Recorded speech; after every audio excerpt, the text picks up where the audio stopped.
how are you? नहीं, हम लोग पीछे स्क्रीन से देख रहे थे, we're looking at each and every person. बहुत सारे लोगों को नींद आ रही है. किस को नींद आ रही है? यार यहाँ पे एक बड़े मूंछों ऐसे उनकी मूंछें थे. यार प्लीज यार थोड़ी स्माइल कर दो यार. I was seriously looking at you for past something 15 minutes. यार एकदम बिल्कुल कोई एक्सप्रेशन ही नहीं आ रहा. सर कोई. But anyways, it's really wonderful to be here. I would like to thank Chanakya IAS Academy and our A.K. Mishra sir for inviting us here. And it's really wonderful to be here. So okay. And it's very much special for me because of one more reason. That I am coming to Rajasthan and Rajasthan is my cadre. So ये हमारी कर्म भूमि है. जहाँ तक राजस्थान का सवाल है, हमारे देश में काफ़ी हम लोग वी फील प्राउड. हम कहते हैं अतिथि देवो भव, राइट? और जब आप राजस्थान आते हो and you actually live by this maxim, am I right? Good. So जहाँ तक राजस्थान का सवाल है, एक टाइम ऐसा था, there was a time when Rajasthan was included in one of the least developed states in our country. काफ़ी पिछड़ी हुई स्टेट मानी जाती थी. लेकिन कुछ सालों में, पिछले 10-12 सालों में जितनी प्रोग्रेस राजस्थान में कई सारे एस्पेक्ट्स में दिखाई है, शायद ही किसी और स्टेट ने दिखाई है. So it's something that's really to be proud of. इसके साथ साथ हम लोग अक्सर बात करते हैं ये देश बहुत ही युवा है. सो है हमारा ये राज्य राजस्थान. और you all represent the youth power of Rajasthan. Yeah, so what I'm expecting is, till the end of this seminar, you will keep this enthusiasm, ऐसा जोश रहना चाहिए कि नहीं? रहना चाहिए कि नहीं? Wonderful. जहाँ तक सिविल सर्विस का सवाल है, जब रिजल्ट आया, the day रिजल्ट ऑफ हमारे अब की बार का रिजल्ट आ गया, कुछ दिन बाद I went to my home. मैं कश्मीर वापस गया. मेरी almost most of my schooling was in Kashmir. Kashmir में एक डिस्ट्रिक्ट है अनंतनाग, मैं वहाँ से बिलोंग करता हूँ, वहाँ रहता हूँ. तो मेरी इनिशियल लगभग 5th-6th तक की जो पढ़ाई थी, अपने गांव के पास में ही एक और स्कूल था, वहाँ पे मेरी पढ़ाई हुई. मुझे याद है हम लोग शायद 3rd या 4th में थे. वी वर इन 3rd और 4th स्टैंडर्ड. तो हमारे क्लास में एक लड़का था Javed. He used to sit in front of me. जहाँ पे मैं बैठता था, हम लोग नीचे बैठते थे, फ्लोर पे वैसे बैठते थे, मज़ा आता था. तो हाँ, तो मेरे सामने बैठा हुआ था. एक दिन क्या हुआ, कोई ऑफिसर शायद जडीओ थे, वो हमारे स्कूल इंस्पेक्शन के लिए आए थे. ओके, तो क्लास में आ गए, हम सब लोग खड़े हो गए एकदम से. तो एक से वो पूछ रहे थे. एक्चुअली हमारे स्कूल में जनरली टीचर्स कश्मीरी में या उर्दू में पढ़ाते थे, तो इंग्लिश का बड़ा ये रहता था कि व्हाट्स योर नेम, इसका ऐसा कुछ पूछते थे. तो वो आ गए, इन्होंने पूछा अलग अलग बच्चों से अलग अलग सवाल. जब जावेद की बारी आई तो जावेद से पूछा व्हाट इज़ योर फादर, तुम्हारे पिताजी क्या करते हैं? तो जावेद ने जवाब दिया माई फादर इज़ ब्रेड. हाँ, जैसे आप लोग हंस रहे हो वैसे मैं पीछे बैठा हुआ था, तो मैं भी हंस रहा था. तो मैंने भी बड़ी हंसा, यार इसको नहीं पता. एक्चुअली उसके जो पिताजी थे, उनकी एक छोटी सी बेकरी की शॉप थी, तो वो उसी में छोटा सा वही काम करते थे. तो मैं पीछे बोला, इसको बोलना चाहिए था my father works in A bakery या ऐसा कुछ. तो जब घूम फिर के मेरी बारी आ गई, तो उन्होंने मुझसे भी यही सवाल पूछा, what's your father, what is your father do? And I said my father is a teacher. एकदम खुश होके, so I was very much happy. मैंने सही जवाब दिया है, दिस थिंग दैट. अब जब रिजल्ट के बाद, इट्स ऑलमोस्ट मे बी 15 साल बाद, I went to the same place again. I met Javed. Javed ने, he could not complete his studies beyond class 8th, और वो अभी अपने बाप के साथ उसी छोटी बेकरी शॉप में काम करता है. And that day I realize the difference between 2 sentences. My father is bread and my father is teacher.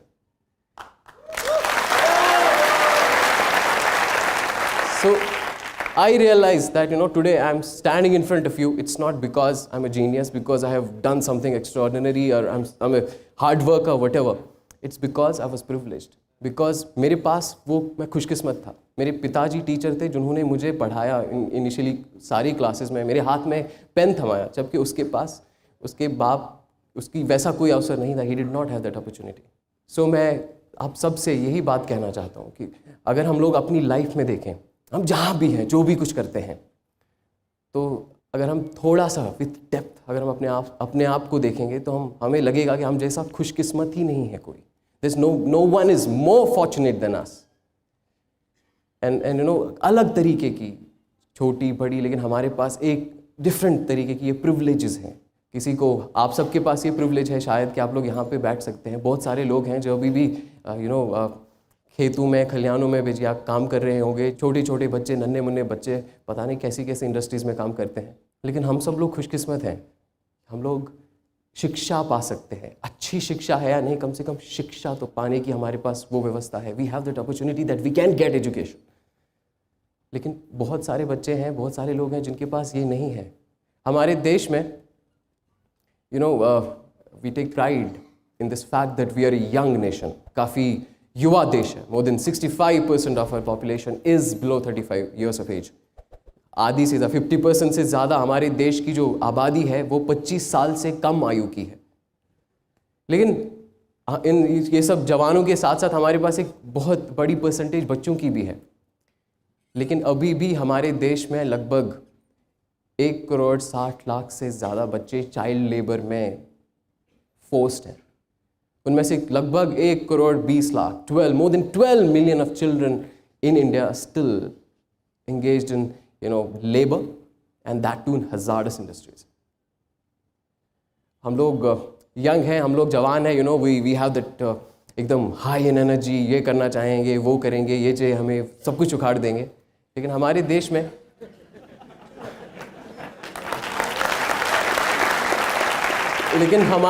में लगभग 9% आबादी हमारे बुज़ुर्गों की है जो 60 साल से ज़्यादा आयु के हैं, उम्र के हैं.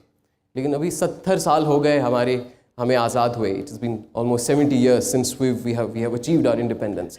Yet we don't have enough social infrastructure that could take care of the needs of our elderly. हमारे बुज़ुर्गों के खाने पीने की व्यवस्था प्रॉपर हो, अभी तक नहीं है. उनके हेल्थ का, उनके लिए हेल्थ की प्रॉपर फैसिलिटीज़ हो, अभी तक नहीं है. लीव अलोन, कहते हैं ना, साइकोलॉजिकल सपोर्ट और बाकी चीज़ सपोर्ट, उसकी तो बात ही नहीं कर रहे. हम बेसिक नीड्स की बात कर रहे हैं. अभी भी हम उन तक वो बेसिक नीड्स नहीं ला पाए हैं. अक्रॉस द टाइम, पिछले 20 साल में, 25 साल में, इनफैक्ट आज़ादी से लेकर आज तक अगर हम देखेंगे, if you look at the history of India, be it from social perspective, be it from economic perspective, we have gone through different phases. Sometimes we were doing really well, sometimes we were not doing so well. But all these struggles, there was some achievements, some landmarks which we have achieved till now. अभी भी आप देखेंगे तो globally we are one of the fastest growing economies in the world. We are a young country. I was telling you about this whole demographic dividend thing. इतनी युवा आबादी है हमारे पास. इसी के साथ साथ हमारे जो डेमोक्रेटिक इंस्टीट्यूशंस हैं इतने काफ़ी मैच्योर हो गए हैं. एक ज़माना होता था कि लोग सिंबल देख के या किसी की बात देख के या कोई ऐसा कुछ देख के वोट डालते थे. बट आजकल हम इतना आगे जा चुके हैं कि अब ऑलमोस्ट, अगर सब लोग नहीं तो मैक्सिमम लोग, they do ask questions to politicians. वो पूछते हैं कि ये पार्टी पावर में आना चाहती है, ये पार्टी पावर में आना चाहती है, ये पार्टी पावर में थी तो इसने किया क्या, ये आना चाहते तो ये करेंगे क्या. तो एक जो सेंसिटाइजेशन था, मोबिलाइजेशन का था, we have also done a lot in this aspect. लेकिन जैसा कि अभी आपको मैं बता रहा था कि इतना कुछ करने के बावजूद हमारे सामने जो चैलेंजेस हैं, हमारे सामने जो मुश्किलें हैं, जो प्रॉब्लम्स हैं, दे आर ह्यूज.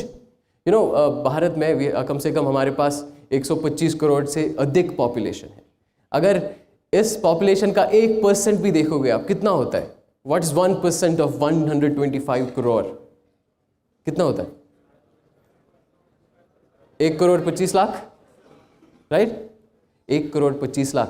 हमारे देश में अगर एजुकेशन की बात करते हैं तो earlier we used to have this huge problem of out of school children. Maximum children, majority of our children were out of school. They were not even enrolled in school.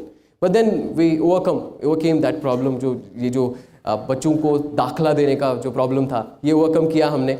अभी हमारे देश में लगभग 96.5% के आसपास हमारा ग्रॉस एनरोलमेंट रेशो है। अगर कोई एज ग्रुप है 6 to 14 ईयर्स का एज ग्रुप है, इसमें जितने बच्चे हैं कम से कम इसमें से 96.5% स्कूलों में एनरोल्ड हैं। ओके, तो इतना बड़ा है ना, it's something to be really proud of, 96.5%। लेकिन इसी के साथ अगर हम देखते हैं जो 2.5% है, this 2.5% of the children who are still out of school, ये 2.5% इंडिया के चाइल्ड पॉपुलेशन का 2.5% है। ये कोई छोटा नंबर नहीं है। It's not just 2.5%, it's a number in millions. कुछ सर्वेज आते हैं, वो कहते हैं कि हर अगर आप रैंडमली चेक करोगे यहाँ के स्कूलों में, कम से कम 1/3 1/3 of students who are enrolled in schools do not attend classes,